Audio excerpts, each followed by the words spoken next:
ನಮಸ್ಕಾರ. ಸುದ್ದಿ ಮೃದಂಗದ ವಿಶೇಷ ಕಾರ್ಯಕ್ರಮಕ್ಕೆ ಸ್ವಾಗತ. ಇವತ್ತು ವಿಶೇಷ ಕಾರ್ಯಕ್ರಮದೊಳಗೆ ವೈದ್ಯರ ಜೊತೆ ಒಂದು ಸಂವಾದದ ಕಾರ್ಯಕ್ರಮವನ್ನು ಇಟ್ಕೊಂಡಿದ್ದೇವೆ. ವೈದ್ಯರು ಅಂತ ಹೇಳಿದಾಗ ವಿವಿಧ ಕ್ಷೇತ್ರಗಳಲ್ಲಿ ತಮ್ಮದೇ ಆಗಿರತಕ್ಕಂಥ ಸಾಧನೆ ನೈಪುಣ್ಯತೆಯನ್ನು ಹೊಂದಿರತಕ್ಕಂಥ ವೈದ್ಯರು ನಮ್ಮ ಜೊತೆ ಮಾತುಕತೆಯನ್ನು ಮಾಡ್ತಾರೆ. ಇವತ್ತು ಬಹುತೇಕ ಕಡೆ ಮಧುಮೇಹ ಜಾಸ್ತಿ ಆಗ್ತಾ ಇದೆ. ಮಧುಮೇಹ ರೋಗಿಗಳು ಹೇಗೆ ಆರೋಗ್ಯವನ್ನು ಕಾಪಾಡಿಕೊಳ್ಳಬೇಕು ಅನ್ನುವಂಥದ್ದು ಅನೇಕರ ಪ್ರಶ್ನೆಯನ್ನು ಕೂಡ ಕಾಡ್ತಾ ಇದೆ. ಅದರ ಜೊತೆಯೊಳಗೆ ಮಧುಮೇಹವನ್ನು ಕಾಪಾಡಿಕೊಳ್ಳುವುದರ ಜೊತೆಗೆ ಅದರಿಂದ ಆಗಬಹುದಾದಂಥ ಅನಾಹುತಗಳನ್ನು ತಡೆಗಟ್ಟುವುದಾದರೂ ಹೇಗೆ ಅಂತ ಹೇಳಿ ಮಧುಮೇಹ ಬಂದಾಗ ಸಹಜವಾಗಿ ತಕ್ಷಣವೇ ಅಥವಾ ಆನಂತರ ದಿನಗಳಲ್ಲಿ ತೊಂದರೆ ಆಗ್ತಕ್ಕಂಥದ್ದ ಭಾಗಗಳು ಯಾವುದು? ಮುಖ್ಯವಾಗಿ ಕಣ್ಣಿಗೆ ಸಾಕಷ್ಟು ತೊಂದರೆ ಆಗುತ್ತೆ, ರೆಟಿನೋಪತಿಯಿಂದ ತೊಂದರೆ ಆಗುತ್ತೆ ಅಂತಕ್ಕಂಥ ಮಾತುಗಳು. ರೆಟಿನೋಪತಿ ಅಂದರೆ ಏನು? ಆ ರೆಟಿನೋಪತಿಯಿಂದ ಏನು ನಮಗೆ ತೊಂದರೆ ಆಗಬಹುದು ಅಥವಾ ತಡೆಗಟ್ಟುವ ವಿಧಾನಗಳನ್ನು ಏನು ಮಾಡಬೇಕು ಅಂಥೇಳಿ ಅನೇಕರ ಪ್ರಶ್ನೆಗಳಾಗಿಯೇ ಉಳಿದಿರುತ್ತೆ. ಆ ಪ್ರಶ್ನೆಗಳಿಗೆ ಉತ್ತರವನ್ನು ಕೊಡ್ತಕ್ಕಂಥವ್ರು ಯಾರು ಅಂತಂದರೆ ಅದರಲ್ಲಿ ಸಾಧನೆ ಮಾಡಿರ್ತಕ್ಕಂಥವ್ರು ಮಾತ್ರ ಅವರದ್ದು ಉತ್ತರವನ್ನು ಬಯಸಲಿಕ್ಕೆ ಸಾಧ್ಯ. ಇವತ್ತು ನಮ್ಮ ಜೊತೆಗೆ ಡಾಕ್ಟರ್ ಭಾರ್ಗವಿ ಮುರಳಿ ಅವರಿದ್ದಾರೆ. ಅವರು ಬೆಂಗಳೂರಲ್ಲಿ ತಮ್ಮ ವಿದ್ಯಾಭ್ಯಾಸವನ್ನು ಮಾಡಿ ಬೆಂಗಳೂರು ಮೆಡಿಕಲ್ ಕಾಲೇಜಿನೊಳಗೆ ವಿದ್ಯಾಭ್ಯಾಸವನ್ನು ಮುಗಿಸಿ MBBS ಮುಗಿಸಿ ಮಿಂಟೋ ಆಸ್ಪತ್ರೆಯೊಳಗೆ ಫೆಲೋಶಿಪ್ಪನ್ನು ಕೂಡ ಮಾಡಿರ್ತಕ್ಕಂಥವ್ರು. ಅದರ ಜೊತೆಗೆ ಹ್ಯೂಮನ್ ರೈಟ್ಸಿನ ವಿಶೇಷವಾಗಿರ್ತಕ್ಕಂಥ ಪ್ರಶಸ್ತಿಯನ್ನು ಕೂಡ ಎಕ್ಸಲೆನ್ಸಿ ಅವಾರ್ಡನ್ನು ಕೂಡ ಪಡೆದಿರತಕ್ಕಂಥ ಡಾಕ್ಟರ್ ಭಾರ್ಗವಿ ಮುರಳಿ ಅವರು ನಮ್ಮ ಜೊತೆಲಿದ್ದಾರೆ. ಅವ್ರ ಜೊತೆ ನಮ್ಮ ಮಾತನ್ನು ಮುಂದುವರ್ಸೋಣ. ಭಾರ್ಗವಿ ಮುರಳಿ, ತುಂಬ ಹೃದಯದ ಸ್ವಾಗತ. ಮೇಡಮ್, ಇವತ್ತು ಮಧುಮೇಹದ ಸಂಖ್ಯೆ ಜಾಸ್ತಿ ಆಗ್ತಾಯಿದೆ, ಏನೂ ಮಾಡಲಿಕ್ಕೆ ಆಗಲ್ಲ ಅನ್ನುವಂಥದ್ದು ಒಂದು ಕಡೆಗೆ. ಮಧುಮೇಹ ಬಂದ ಮೇಲೆ ಅದಕ್ಕೆ ಆದಂಥ ಒಂದಷ್ಟು ಮಾತ್ರೆಗಳು, ಇಂಜೆಕ್ಷನ್ಗಳು ಏನೇನೋ ತೆಗೆದುಕೊಂಡು ಹೋಗ್ತವೆ. ಆದರೆ ಅದರಿಂದ ಆಗ್ತಕ್ಕಂಥ ಅನಾಹುತ, ಒಂದು ಕಡೆಗೆ ಕಿಡ್ನಿ ಮೇಲೆ ತೊಂದರೆ ಆಗುತ್ತೆ ಅಂತ ಹೇಳ್ತಾರೆ, ಒಂದು ಕಡೆಗೆ ಕಣ್ಣಿಗೆ ತೊಂದರೆ ಆಗುತ್ತೆ ಅಂತ ಹೇಳ್ತಾರೆ. ಸಹಜವಾಗಿ ನಾವು ಎಲ್ಲವನ್ನು ನೋಡಿ ಆಹ್ಲಾದಿಸುವ ಕಣ್ಣಿಗೆ ಏನಾದ್ರು ತೊಂದರೆ ಆಗೋಗ್ಬಿಟ್ರೆ ದೇವರೇ ಗತಿ ಅಂತೇಳಿ ಮುಖ್ಯವಾಗಿ ರೆಟಿನೋಪತಿ ಅನ್ನುವಂಥದ್ದು ಬಗ್ಗೆ ಚರ್ಚೆ ಆಗ್ತಾ ಇರುತ್ತೆ. ಈ ಮಧುಮೇಹ ರೋಗಿಗಳಿಗೆ ರೆಟಿನೋಪತಿ ಅಂದರೆ ಏನೋ ಅಥವಾ ಆ ರೆಟಿನೋಪತಿ ಹೇಗೆ ಬರುತ್ತೆ ಅನ್ನುವಂಥದ್ದು ಒಂದು ಸ್ವಲ್ಪ ವಿಶ್ಲೇಷಣೆ ಮಾಡಬೇಕು ಅಂತ ಕೇಳ್ತಾರೆ. ಈ ಸಕ್ಕರೆ ಕಾಯಿಲೆಯಿಂದ ಸುಮಾರು ಅಂಗಗಳಲ್ಲಿ ಸಣ್ಣ ಸಣ್ಣ ರಕ್ತನಾಳಗಳಿರುತ್ತೆ. ಆ ರಕ್ತನಾಳಗಳು ಎಲ್ಲೆಲ್ಲಿ ಅದು ಸೂಕ್ಷ್ಮವಾಗಿ ಇದಾಗುತ್ತೋ ಅದು ಸಕ್ಕರೆ ಕಾಯಿಲೆಯಿಂದಾಗಿ ಅಫೆಕ್ಟ್ ಆಗೇ ಆಗುತ್ತೆ. ಇದರಲ್ಲಿ ಕಿಡ್ನಿ, ಬ್ರೈನು, ಹಾರ್ಟ್ ಮತ್ತು ಕಣ್ಣು ಇವೆಲ್ಲ ಈ ಸಣ್ಣ ಸಣ್ಣ ರಕ್ತನಾಳಗಳು ಇರೋದ್ರಿಂದ ಸಕ್ಕರೆ ಕಾಯಿಲೆಯಿಂದಾಗಿ ಆ ಸಕ್ಕರೆ ಅಂಶ ಏರುಪೇರಾದಾಗ ಅದಕ್ಕೆ ತುಂಬಾ ಅಫೆಕ್ಟ್ ಆಗುತ್ತೆ. ಹೀಗಾಗಿ ಅದರಲ್ಲಿ ಊತ ಬರೋದು, ನಾವು ಇನ್ಫ್ಲಮೇಷನ್ ಅಂತ ಕರಿತೀವಿ, ಅದು ಬಿಟ್ಟು ಹೊಸ ರಕ್ತನಾಳಗಳು ಬೆಳ್ಕೊಳ್ಳೋದು, ಹಾಗೂ ಪೊರೆನೂ ಜಾಸ್ತಿ ಆಗುವಂಥದ್ದು, ಇವೆಲ್ಲನೂ ಕೂಡ ನಾವು ಕಾಣ್ತೀವಿ ಸಕ್ಕರೆ ಕಾಯಿಲೆ. ಈ ರೆಟಿನೋಪತಿ ಅನ್ನುವಂಥದ್ದು ಬರುವಂಥ ವಿಧಾನದ ಅವ್ರಿಗೆ ಹೇಗೆ ಗೊತ್ತಾಗುತ್ತೆ? ಮಧುಮೇಹಿಗಳಿಗೆ ಸಹಜವಾಗಿ ಸಕ್ಕರೆ ಪ್ರಮಾಣ ಜಾಸ್ತಿ ಆಗುತ್ತೆ ಅಥವಾ ಕಡಿಮೆ ಆಗಿರುತ್ತೆ, ಈ ರೀತಿ ಏನೋ ಒಂದು ಮೇಂಟೈನ್ ಮಾಡ್ತಾ ಹೋಗ್ತಿದ್ರು ಕೂಡ ಕಣ್ಣಿಗೆ ಅದು ಎಫೆಕ್ಟ್ ಆಗಿದೆ ಅಂತ ಗೊತ್ತಾಗದೆ ಹೇಗೆ? ಅಥವಾ ಅವರು ಕಣ್ಣನ್ನ ಪರೀಕ್ಷೆಯನ್ನ ಪ್ರತಿ ಸಲ ಮಾಡಿಸ್ಬೇಕಾದ್ರೆ ಹೇಗೆ ಮಾಡಿಸ್ಬೇಕು ಅಂತ? ಯೂಶಲಿ ಸಕ್ಕರೆ ಕಾಯಿಲೆ ಇರೋರಿಗೆ ಅವ್ರ ಕಣ್ಣಿನ ಸಮಸ್ಯೆ ಬಗ್ಗೆ ಅವ್ರಿಗೆ ಏನೂ ಗೊತ್ತಾಗಲ್ಲ. ಅವರಿಗೆ ದೃಷ್ಟಿ ಏನಾದರೂ ತೊಂದರೆ ಇದ್ದಾಗ ಅಥವಾ ಕಣ್ಣಲ್ಲಿ ನೀರು ಬರ್ತಾ ಇರುವಾಗ ದೃಷ್ಟಿ ಮಬ್ಬಾಗುತ್ತೆ ಅಂತ ಹೇಳ್ತಾರೆ, ಅಥವಾ ಕಪ್ಪು ಚುಕ್ಕೆಗಳು ಕಾಣಿಸುತ್ತೆ ಅಂತ ಹೇಳ್ತಾರೆ, ಅಥವಾ ಸಡನ್ ಆಗಿ ದೃಷ್ಟಿ ಕಮ್ಮಿ ಆಗುತ್ತೆ ಅಂತ ಹೇಳ್ತಾರೆ.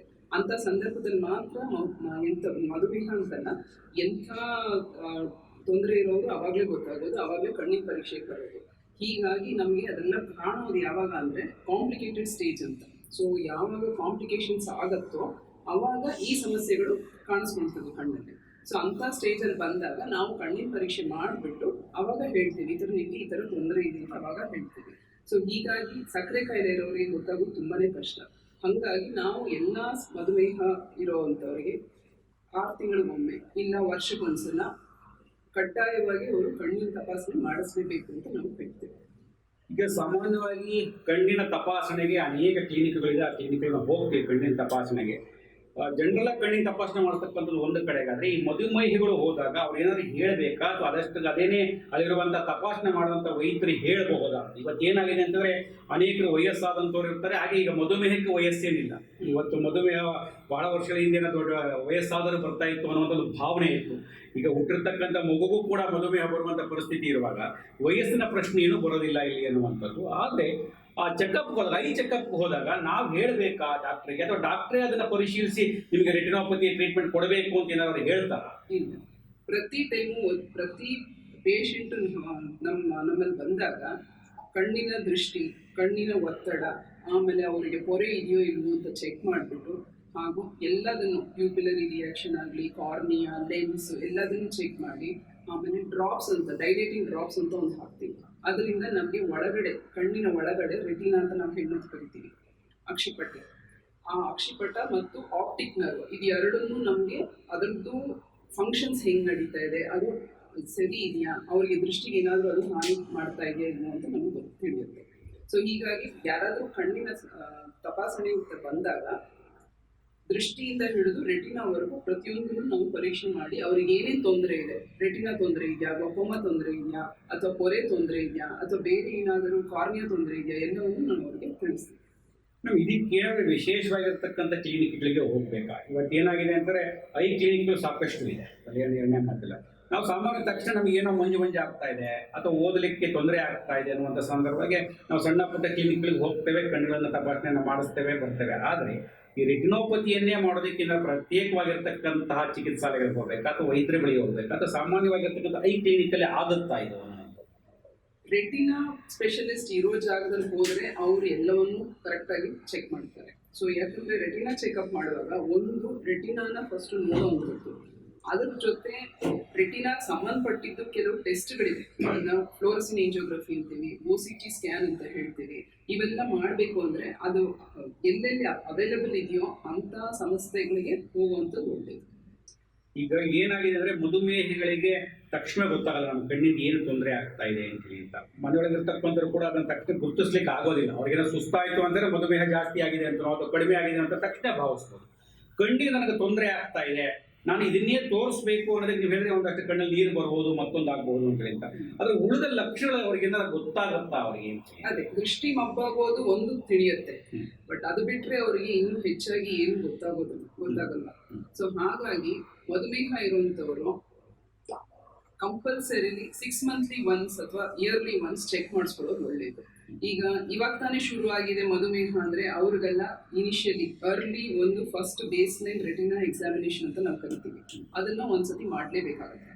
ಅದಾದಮೇಲೆ ಅವರ ಕಣ್ಣಿನ ರೆಟಿನಾ ಸಮಸ್ಯೆ ನೋಡಿಕೊಂಡು ಅವರಿಗೆ ವರ್ಷಕ್ಕೊಮ್ಮೆನೋ ಅಥವಾ 6 ತಿಂಗಳಿಗೊಮ್ಮೆನೋ ಬರಬೇಕು ಅಂತ ಅವರು ಹೇಳ್ತಾರೆ, ವೈದ್ಯರು ಹೇಳ್ತಾರೆ. ಸೊ ಅದ್ರ ತಕ್ಕದಂಗೆ ಅವ್ರು ಬರಬೇಕಾಗುತ್ತೆ. ಸೊ ಹಾಗಾದರೆ ನೀವು ಮಧುಮೇಹ ಬಂದ ತಕ್ಷಣ ಪ್ರಾಥಮಿಕವಾಗಿ ಒಂದು ಸಲ ಚೆಕ್ ಮಾಡಿಸೋದು ಒಳ್ಳೆಯದು ಅಂತೇಳಿ ಅಂತ, ನಂತರ ವರ್ಷಕ್ಕೊಂದ್ಸಲ ಚೆಕ್ ಮಾಡಿಸ್ಬೇಕು ಅಂತೇಳಿ. ಈ ರೆಟಿನೋಪತಿಗೆ ಶಸ್ತ್ರಚಿಕಿತ್ಸೆಗೆ ಒಳಗಾಗೋದಾದರೆ ಅವರು ಏನು ಮುಂಜಾಗ್ರತೆ ವಹಿಸಬೇಕಾಗತ್ತೆ? ಇವತ್ತು ಏನಾಗಿದೆ ಅಂತಂದರೆ ತಕ್ಷಣ ಶಸ್ತ್ರಚಿಕಿತ್ಸೆ ಅಂತ ತಕ್ಷಣ ಎಲ್ಲೋ ಒಂದು ಕಡೆ ಭಯ ಅನ್ನುವಂಥದ್ದು. ಅದು ಸಾಮಾನ್ಯ ಕಣ್ಣಿನ ಪೊರೆ ತೆಗಿತಕ್ಕಂಥ ಒಂದು ವಿಧಾನ ಆದರೆ ಈ ರೆಟಿನೋಪತಿ, ಈ ಕಡೆ ಮಧುಮೇಹ, ಒಂದು ಕಡೆ ಎಲ್ಲೋ ಒಂದು ರೀತಿ ಅವರ ಆತಂಕಕ್ಕೆ ಭಯಕ್ಕೆ ಒಳಗಾಗಬಹುದೇನೋ ಪೇಷಂಟ್ಗಳು. ಅವ್ರಿಗೆ ನೀವು ಏನು ಹೇಳ್ತೀರಿ? ಹೇಗೆ ಅವ್ರಿಗೆ ಆ ಶಸ್ತ್ರಚಿಕಿತ್ಸೆ ಆದರೆ ತೊಂದರೆ ಆಗಲ್ವಾ ಅಥವಾ ಶಸ್ತ್ರಚಿಕಿತ್ಸೆಗೆ ಮುನ್ನ ಏನು ಕ್ರಮ ಕೈಗೊಳ್ಳಬೇಕಾಗುತ್ತೆ? ಮಧುಮೇಹ ಅನ್ನೋದು ಈ ಡಯಾಬಿಟಿಕ್ ರೆಟಿನೋಪತಿ ಅಂತ ಏನು ಹೇಳ್ತೀವಿ ಸ್ಟೇಜಸ್ ಅಲ್ಲಿ ಇರುತ್ತೆ. ಕೆಲವುದು ಅರ್ಲಿ ಸ್ಟೇಜ್ ಅಂತ ಹೇಳ್ತೀವಿ, ಅದರಲ್ಲಿ ಮೈಲ್ಡ್, ಮಾಡರೇಟ್, ಸಿವಿಯರ್ ಅಂತ ಹೇಳ್ತೀವಿ. ಈ ಥರ ಸ್ಟೇಜಸ್ ಅಲ್ಲಿ ಇದ್ದರೆ ಪೇಷಂಟ್ಸ್ಗೆ ನಾವು ಸುಮ್ಮನೆ ಅವ್ರಿಗೆ ರಿಪೀಟೆಡ್ ಫಾಲೋಅಪ್ ಅಂತ ಹೇಳ್ತೀವಿ. ಆದರೆ ಕಣ್ಣಲ್ಲಿ ಊತ ಏನಾದರೂ ಬಂತು ಅಂದರೆ ಅದಕ್ಕೆ ಲೇಸರ್ ಇಲ್ಲಾಂದರೆ ಇಂಜೆಕ್ಷನ್ಸ್ ಮೂಲಕ ಅಂತ ನಾವು ಟ್ರೀಟ್ಮೆಂಟ್ ಹೇಳಬೇಕಾಗುತ್ತೆ. ಇನ್ನೊಂದು ಸ್ಟೇಜ್ ಏನು ಅಂದರೆ ಅಡ್ವಾನ್ಸ್ ಸ್ಟೇಜ್ ಆದಾಗ ಅವಾಗ ಅವ್ರಿಗೆ ಕಣ್ಣಲ್ಲಿ ರಕ್ತಸ್ರಾವ ಆಗ್ಬೋದು, ಹೊಸ ರಕ್ತನಾಳಗಳು ಬೆಳ್ಕೊಂಡು ಕಣ್ಣಲ್ಲಿ ಊತ ಬೆಳ್ಕೊಬೋದು. ಅಂಥ ಪೇಷಂಟ್ಸ್ ಬಂದಾಗ ನಾವು ಅವರಿಗೆ ಅದನ್ನ ನೋಡ್ಕೊಂಡು ಕೆಲವು ಟೈಮಲ್ಲಿ ನರದ ಎಳೆತನೂ ಆಗಿರುತ್ತೆ. ಸೊ ಆ ಥರ ಇದ್ದಾಗ ನಾವು ಶಸ್ತ್ರಚಿಕಿತ್ಸೆ ಹೇಳಲೇಬೇಕಾಗುತ್ತೆ ಅವ್ರಿಗೆ. ಇಲ್ಲ ಅಂದರೆ ನರದ ಶಕ್ತಿ ಬಲಹೀನ ಆಗೋ ಚಾನ್ಸಸ್ ಇರುತ್ತೆ, ಅವರಿಗೆ ಮೊದಲ ಥರ ಅವರಿಗೆ ದೃಷ್ಟಿನೂ ಬರೋಲ್ಲ.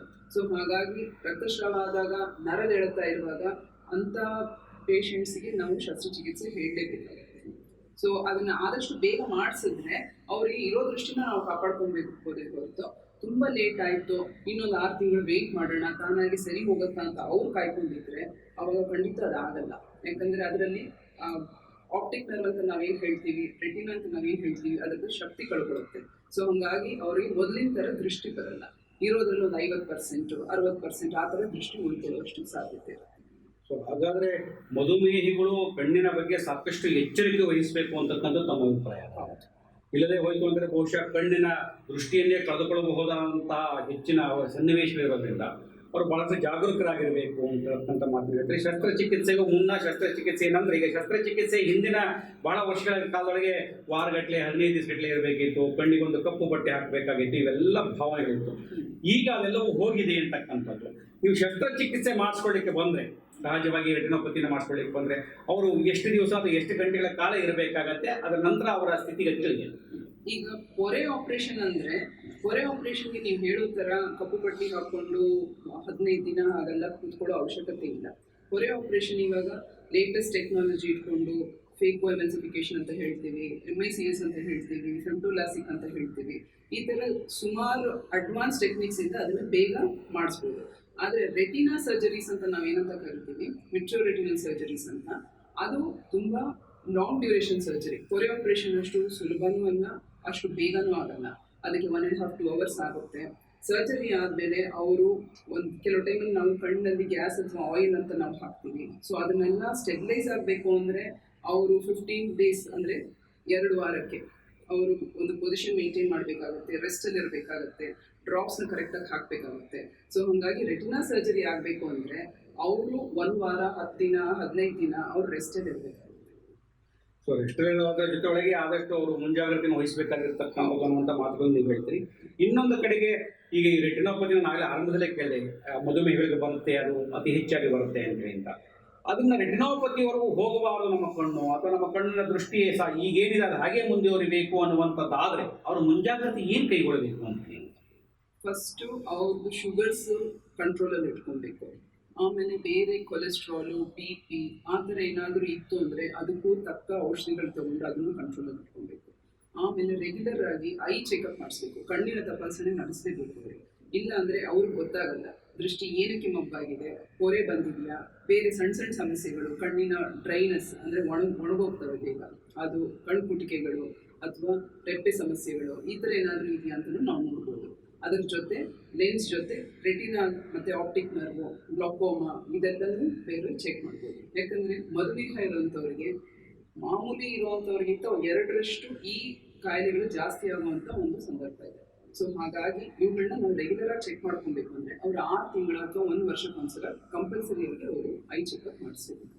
ನೀವು ಹೇಳುವಂಥದ್ದು ಬೇರೆ ಕಾಯಿಲೆ ಆದರೆ ಗುಣಲಕ್ಷಣಗಳು ತಕ್ಷಣವೇ ಗೊತ್ತಾಗುತ್ತೆ ನಮಗೆ. ಅದೇನೋ ತೊಂದರೆ ಬಂತು, ಜ್ವರ ಬಂತು, ನೆಗಡಿ ಬಂತು, ಶೀತ ಬಂತು, ಇದು ಈ ಉದ್ದೇಶಕ್ಕೆ ಬಂದಿದೆ ಅಂತ. ಆದರೆ ಈ ಕಣ್ಣಿನ ದೃಷ್ಟಿ ಮಧುಮೇಹಗಳಿಗೆ ಕಡಿಮೆ ಆಗ್ತಕ್ಕಂಥದ್ದು ಅಥವಾ ರೆಟಿನೋಪತಿ ಬರ್ತಕ್ಕಂಥದ್ದು ಅವರಿಗೆ ಗೊತ್ತಾಗೋದಿಲ್ಲ ಅನ್ನುವಂಥದ್ದು. ಹಾಗಾಗಿ ಅವ್ರು ಕನಿಷ್ಠ 6 ತಿಂಗಳಿಗೆ 1 ವರ್ಷಕ್ಕೊಂದ್ಸಲಾದರೂ ಕಣ್ಣಿನ ಟೆಸ್ಟನ್ನು ನಿಯಮಿತವಾಗಿ ಮಾಡಿಸ್ಕೊಳ್ಬೇಕು ಅನ್ನುವಂಥದ್ದು.